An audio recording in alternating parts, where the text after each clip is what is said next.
trying to find companies in terms of quantitative terms after the qualitative terms that we discussed earlier. और quantitative terms में भी हमने क्या क्या कर लिया है पहले वो समझने की कोशिश करते हैं. So here it is. We have talked about modes first. We then talked about the P ratios, and we said if P ratio is less than 20, it is absolutely okay for that one particular parameter, not the stock. If the P ratio is above 20, then we look at PEG ratio. We want the PEG ratio to be less than 1.2, 1.3, and this will be less only when the earning growth rate is higher or the price P by E is lower. Fourth, we talked about debt by equity. We want debt by equity to be as low as possible, which is at least less than 0.5. Higher debt companies seem to be risky because in case अगर ऐसा कुछ हुआ that the earnings start going down, and if earnings start going down and that time debt is very high, तो interest payment करना मुश्किल हो जाएगा. तो fifth point हमने price by book value की बात भी की. This is important only for companies where price by book value is important. मतलब जो हमने बात की थी प्राइस B2B बिजनेसेस के लिए बहुत इंपॉर्टेंट है. जहां कंज्यूमर पे अटैक होता है वो इतना इंपॉर्टेंट नहीं है, और that should be less than 1.5. The sixth point was we want the gross profit margin to be very steady. Then we talked about operating profit margin, and we didn't say that it should be steady. We just said it should not be something like -200, -300%. क्योंकि -200, -300% दिख रहा है मतलब जितना भी हमने कमाया एक ही बार में चले गया. Then the eighth point was interest coverage ratio. We want the interest coverage ratio to be as high as possible. वो तभी पॉसिबल है जब EBITDA ज्यादा हो और बेसिकली आपका जो इंटरेस्ट पेमेंट है वो लो हो. तो इंटरेस्ट पेमेंट लो, EBITDA है, तो इंटरेस्ट कवरेज रेशियो हमको 6-7 टाइम्स चाहिए होती है. बट उससे कम हो तो हमको थोड़ा सा लगता है कि शॉर्ट टर्म इंटरेस्ट पेमेंट करना, शॉर्ट टर्म लायबिलिटी पूरा करना भी मुश्किल हो सकता है. Now the ninth point that we going to talk about is ROE, which is return on equity. तो इसके बारे में हमने थोड़ी सी बात की हुई है. और रिटर्न ऑन इक्विटी का मतलब है net income divided by equity. Net income divided by equity. तो net income divided by equity, मेरा इक्विटी जो है वो मेरा कितना पैसा आज मेरे स्टॉक में लगा हुआ है या मेरे बिजनेस में लगा हुआ है, या ऐसा बोलना चाहिए आप लोगों के जो एसएमई या आप लोगों के जो बिजनेसेस हैं उनमें कैसा सोचना चाहिए. अगर आज आप अपनी कंपनी बंद कर दें तो सारे एसेट बेच देंगे तो कुछ पैसा जनरेट होगा. सारी लायबिलिटीज पूरा करने के बाद जो पैसा बचेगा दैट विल बी इक्विटी. तो अगर आज आपकी कुछ इक्विटी पैसा बिजनेस में अटका हुआ है, उतना पैसा या तो आप बिजनेस बंद करके उतना पैसा निकाल लीजिए लायबिलिटी पूरी करके, या फिर आप उस बिजनेस को कंटिन्यू करिए. बट अगर आप कंटिन्यू कर रहे हैं तो आपको देखना है कि आप कितनी नेट इनकम जनरेट कर लेते हैं ओवर इक्विटी. क्योंकि अगर आज मैं बिजनेस बंद करके 100 रुपए घर लेके आ सकता हूं और 100 रुपए लंबे समय में निफ्टी में डाल दूं तो उसी की अर्निंग 15% मेरे को लॉन्ग रन में शायद मिल सकती है. तो हमने बोला हमको भी ROE 15% से तो ज्यादा चाहिए. 15% से ज्यादा ROE हमको चाहिए. अगर 15% से ROE ज्यादा चाहिए तो ये हमारे लिए बहुत क्लियर है कि अगर इससे कम है तो हम ये बोल रहे हैं कि यार ये बिजनेस करना में इतना प्रॉफिट हो नहीं रहा है एज कम्पेयर टू जो हमारा इक्विटीज के अंदर स्टक है. तो higher the ROE better it is. फिर 10th पॉइंट में आ जाते हैं जो सबसे इंपॉर्टेंट हो जाता है, जिसको हम बोलते हैं free cash flow. Free cash flow, free cash flow. Now the first question is what do we mean by free cash flow? Free cash flow का मतलब क्या है हमारे लिए, पहले वो समझते हैं. तो अकाउंटिंग दो तरीके की होती है, अक्रूवल अकाउंटिंग और कैश अकाउंटिंग. अक्रूवल अकाउंटिंग मतलब रेवेन्यू को तब रिकॉग्नाइज करते हैं जब अर्न कर लिया जाता है. मतलब अगर मैंने काम कर दिया और अभी तक मैंने पैसे नहीं लिए तभी भी मैं उसको रेवेन्यू बता सकता हूँ और सेल्स दिखा सकता हूँ जिससे मेरी नेट इनकम बढ़ सकती है. बट कैश अकाउंटिंग में रेवेन्यू तभी दिखाएंगे जब आपको पैसे सच में मिलेंगे. तो कैश अकाउंटिंग में हम क्या करते हैं, we keep a track of the real cash. तो रियल कैश का ट्रैक रखने का फायदा ये होता है कि इसमें मैनिपुलेशन के चांसेस बहुत कम है. क्योंकि बहुत सारे लोग अपनी कंपनी के नेट इनकम आपको बढ़ा के दिखा सकते हैं, बट अगर वो नेट इनकम बढ़ा के दिखा रहे हैं तो रियल में वो कैश आया है कि नहीं आया. अगर सच में वो कैश आया है तो हम उसको मानते हैं कि सच में कुछ कंपनी पैसा कमा रही है. तो कैश अकाउंटिंग में कैश को मैनिपुलेट करना बहुत मुश्किल होता है, व्हेयरएज नेट इनकम को मैनिपुलेट करना बहुत ईजी है. क्योंकि अगर आप बताएंगे कि इतना फ्री कैश फ्लो जनरेट हो रहा है तो बोलूंगा अगर कैश जनरेट हो रहा है तो वो है का, तो आपको दिखाना पड़ेगा.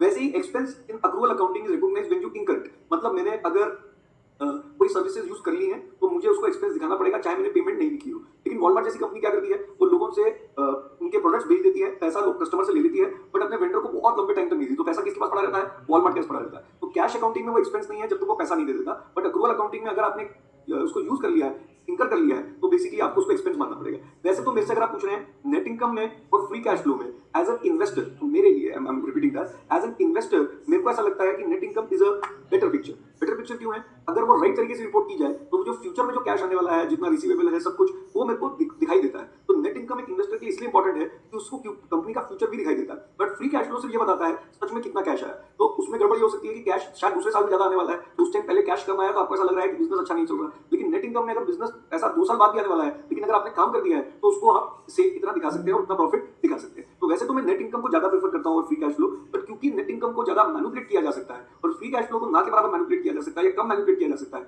इसलिए हम कोशिश करते हैं कि हम हमेशा कंपनी का फ्री कैश फ्लो देखें रादर दैन नेट इनकम. तो मैं ये बहुत क्लियर कर रहा हूं, वॉरेन बफेट तो फ्री कैश फ्लो को एक बार बोलता भी है ओनर्स अर्निंग्स. ओनर्स अर्निंग्स मतलब ये है कि एज अ ओनर अगर मैं कंपनी को ओन कर रहा हूं उसमें मेरे पास पैसा आता है, लेकिन अगर वो वापस खर्च हो जाता है, बिजनेस में जाता है और वो फ्री कैश नहीं है, मेरे हाथ में नहीं आ सकता, तो वो ओनर का है ही नहीं. ओनर्स अर्निंग, जैसे अगर मैं अपना बिजनेस रन कर रहा हूँ तो मेरे पास पैसा आया, मैंने खर्चे किए, फ्यूचर एक्सपेंशन के लिए भी खर्चे कर दिए, उसके बाद जो बचा वही ओनर्स अर्निंग है, वही ओनर घर लेके जा सकता है। तो इसको हम बोलते हैं फ्री कैश फ्लो। अब कैश फ्लो कहां से आ सकता है, मतलब कैश अकाउंटिंग में जो कैश आता है वो कहां से आता है, तो 3 जगहों से आ सकता है कैश, या हम बार बार बोलते हैं उसको, तो कैश 3 जगहों से आ सकता है। कैश 3 जगहों से आ सकता है, cash from operating activities, cash from investing activities and cash flow from financing activities.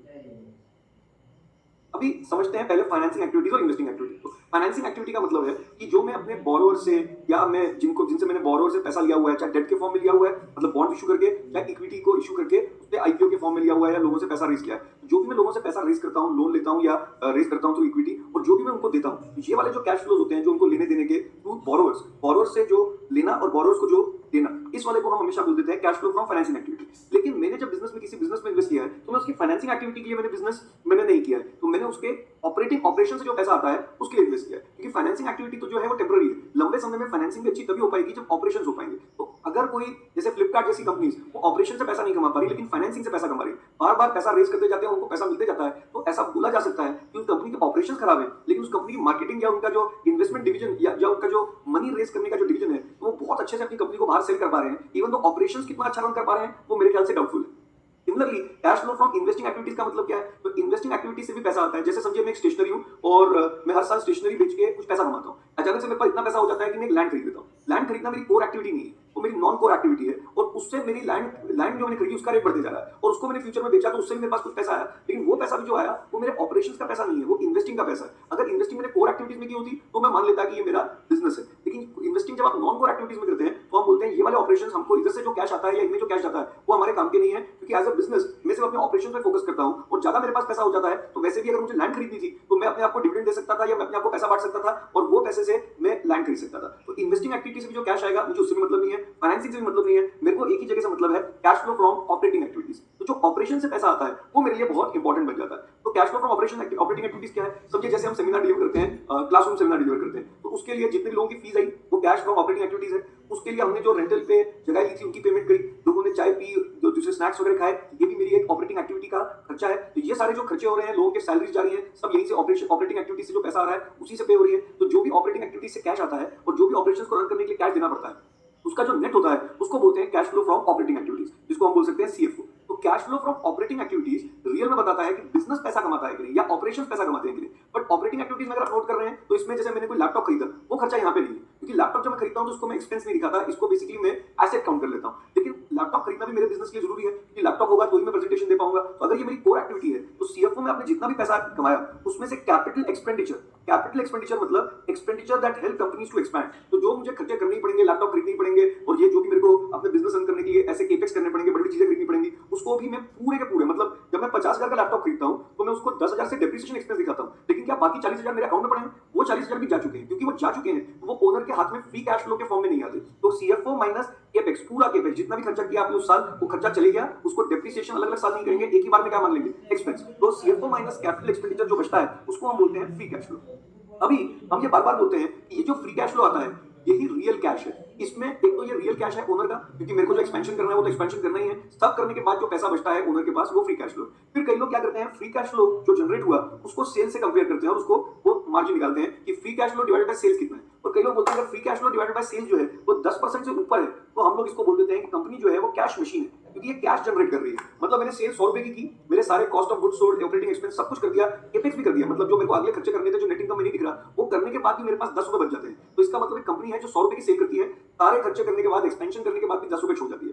ये 10 रुपए शेयर होल्डर जो है घर लेके जा सकता है, क्योंकि इसकी कंपनी को कोई जरूरत नहीं है। तो ये इसी को हम बोलते हैं फ्री कैश फ्लो। और जिन कंपनीज का फ्री कैश फ्लो हाई होता है वो एक्चुअली डिविडेंड इनकम भी क्या करती रहती है, ज्यादा देती रहती है। इसलिए देती है क्योंकि उनके पास इतना ज्यादा कैश हो गया है, और अगर वो कैश रखे रहे और उस कैश को यूटिलाइज नहीं कर सकते तो आपकी कंपनी के रिटर्न ऑन इक्विटी कम होते जाएंगे, क्योंकि रिटर्न ऑन इक्विटी का मतलब क्या है, net income divided by equity. तो अगर आप बहुत सारा पैसा हर साल कमाते जा रहे हैं और अपने पास रखते जा रहे हैं तो आपके कैश बढ़ते जा रहा है, कैश इन हैंड बढ़ते जा रहा है, या आपके पास जो लिक्विड एसेट्स है वो बढ़ते जा रहे हैं, जिसकी वजह से आपके नेट एसेट्स भी बढ़ रहे हैं। और क्योंकि नेट एसेट्स बढ़ रहे हैं तो equity is asset minus liability, क्योंकि एसेट बढ़ रहे हैं तो इक्विटी भी बढ़ रही है, और नेट इनकम तो सेम ही है। तो नेट इनकम बाय इक्विटी क्या होती जा रही है, क्योंकि इक्विटी बढ़ते जा रही है तो net income by equity ROE जो है वो कम होती जा रही है। तो ग्रेट कंपनीज अपनी आरओई हमेशा हाई रखने के लिए लगातार डिविडेंड डिक्लेयर करते रहती है, क्योंकि या तो उनके पास कोई ऐसा प्रोजेक्ट है जिससे वो फ्यूचर में और ज्यादा पैसा कमा सकते हैं, जिससे उनकी कंपनी की आरओई और बढ़ सकती है, लेकिन लो आरओई वाले प्रोजेक्ट को करने का फायदा नहीं है, उससे अच्छा वो पैसा वापस दे देते हैं। लेकिन अगर आप देखेंगे टेक्नोलॉजी वाली कंपनीज आसानी से पैसा डिस्ट्रीब्यूट नहीं करते। एफएमसीजी कंपनीज, फार्मा, ये डिविडेंड डिक्लेयर करते रहते हैं क्योंकि इनमें वो बोलते हैं, या फार्मा फिर भी कम, एफएमसीजी कंपनीज में तो जैसे मैगी, पार्ले जी, इनमें तो कोई आरएनडी की ज्यादा कॉस्ट भी नहीं होती, तो जितना भी पैसा कमाते हैं अगर वो रखेंगे अपने पास तो उनकी आरओई कम हो जाएगी, क्योंकि इक्विटी बढ़ जाएगी तो नेट इनकम सेम रहेगी, तो आरओई कम हो जाएगी, तो आरओई कम ना हो उसके लिए वो डिविडेंड डिक्लेयर करते हैं। लेकिन टेक्नोलॉजी कंपनीज को ये डर लगता है कि कहीं ऐसा ना हो जाए वो सारा पैसा दे दे और फिर वो अहेड ऑफ द कर्व रहने के लिए टेक्नोलॉजी में जो आरएनडी करनी है वो ना कर पाए, इसलिए वो हमेशा आरएनडी के लिए पैसा हमेशा अपने पास रखे रहते हैं। बट इससे डर क्या होता है, जितना भी कंपनी ने पैसा कमाया है ये शेयर होल्डर बस सोच ही रहा है कि कमाया, अगर हमने सारा पैसा आरएनडी में खर्च कर दिया तो सडनली एकदम से बिजनेस क्या हो सकता है, मेरा पैसा क्या हो सकता है, अगर वो आरएनडी फेल होगी तो खत्म हो सकता है। तो अगर आजकल आपने इन्फोसिस, विप्रो, एचसीएल के बायबैक के बारे में सुन रहे हैं तो वो इसीलिए चल रहा है क्योंकि इन्फोसिस, विप्रो ने बहुत सारा पैसा कमाया और वो उन्होंने क्या रख लिया अपने पास कैश की तरह होल्ड कर लिया। अब क्योंकि उनके पास प्रोजेक्ट नहीं आ रहे थे तो या उनके पास आरएनडी वो नहीं करते थे, क्योंकि इंडिया में इन्फोसिस और विप्रो ये कोई प्रोडक्ट बेस्ड कंपनी नहीं है, सर्विस बेस्ड कंपनी है, तो ये ज्यादा आरएनडी नहीं करते। ये बस अमेरिका में जो आरएनडी करते हैं उनको जो बैकएंड काम चाहिए होता है उसके लिए कर रहे होते हैं, तो ये खुद कोई आरएनडी नहीं करते, जिसकी वजह से उनको बहुत ज्यादा पैसा फेंकने की जरूरत नहीं पड़ती। लेकिन जब विशाल सिक्का का इवेंट भी हुआ तो ऐसा माना जा रहा था कि बहुत सारे लोग बोल रहे हैं, आईटी कंपनीज बोल रही हैं, क्योंकि अब हमारी सर्विस इंडस्ट्री इतनी बढ़ नहीं पा रही है या हमारा बिजनेस नहीं बढ़ पा रहा, तो क्यों ना हम ही आरएनडी करने लग जाएं और कोई नया बिजनेस क्रिएट करें। बट आरएनडी वाले बिजनेस में as compare to service industry जो इन्फोसिस और विप्रो है, क्योंकि इनका काम कोई आरएनडी करना नहीं था, इनका काम बस बैकएंड काम करना था। लेकिन अगर ये आरएनडी करने की कोशिश करें और ये आरएनडी में एकदम से 3-4 बार फेल हो जाए तो जितना भी पैसा शेयर होल्डर का कंपनी में पड़ा है वो एक ही बार में खत्म हो जाएगा। तो कई बार सीईओ जो है जब उसके पास बहुत कैश पड़ा होता है, क्योंकि वो सारा आपने रखा हुआ है, रिटेन किया हुआ है, लोगों को दिया नहीं है, तो उसको लगने लग जाता है कि इससे अच्छा ये पैसा ऐसे ही पड़ा हुआ है, इससे अच्छा मैं कोई एक्विजिशन करूं, कुछ करूं जिसमें कभी-कभी आप कुछ एक्स्ट्राऑर्डिनरी ज्यादा पेमेंट कर देते हैं क्योंकि आपको लगता है पैसा ज्यादा पड़ा है, क्योंकि किसी भी सीईओ को ये अच्छा नहीं लगता कि ये पैसा निकाल के वो शेयर होल्डर को दे दे। तो यहाँ पे कॉर्पोरेट गवर्नेंस आती है और जो कंपनी की कॉर्पोरेट गवर्नेंस होती है या बोर्ड ऑफ डायरेक्टर्स होते हैं उनको ये डिसीजन लेना पड़ता है कि ये पैसा सीईओ का नहीं है, ये पैसा शेयर होल्डर का है, तो इसको फटाफट मिसयूटिलाइज ना हो जाए, इससे अच्छा इसको फटाफट शेयर होल्डर में बांट दिया जाए। लेकिन वही कंपनीज कर पाती हैं जिनका आरएनडी एक्सपेंडिचर रिलेटिवली कम होता है या उनको बिजनेस में सस्टेन करने के लिए आरएनडी की रिक्वायरमेंट कम होती है। तो अब हमने ये समझा कि अब हमको जो देखना है वो ये करना है, इन ये 9-10 पैरामीटर जो हमने बनाए इनके ऊपर हमको इनको वैल्यू अब एक कंपनी ढूंढनी है, जैसे ONGC, Infosys, TCS, Hindustan zinc या आईटीसी, और इन कंपनीज को इन 10 पैरामीटर्स पे चेक करना है, एग्जैक्टली इन सबके रेशियोज वगैरह चेक करनी है जो भी हमने पैरामीटर्स किए, और फिर स्क्रीन करके पता करना है कि क्या ये कंपनी वर्थ बाइंग है, और अगर वर्थ बाइंग है तो वापस रिपीट कर रहा हूँ, हमको ये चेक करना पड़ेगा कि फ्यूचर में जितने भी फ्री कैश फ्लो जनरेट होंगे, अगर वो आज हम कंपनी खरीदें तो ये सारे फ्री कैश फ्लो हमारे हो जाएंगे, तो सारे फ्यूचर फ्री कैश फ्लोज को हमको डिस्काउंट करके कंपनी की इंट्रिंसिक वैल्यू निकालनी है और फिर देखना है कि हम उसके लिए कितना पे कर सकते हैं, तो वो हम आगे के सेशंस में सीखेंगे। बट अब हमें कोई कंपनी लेना है, एक कंपनी चूज करके ये सारे जो हमने 10 पैरामीटर या 9 पैरामीटर लिखे हैं उस पर वो कंपनी को हम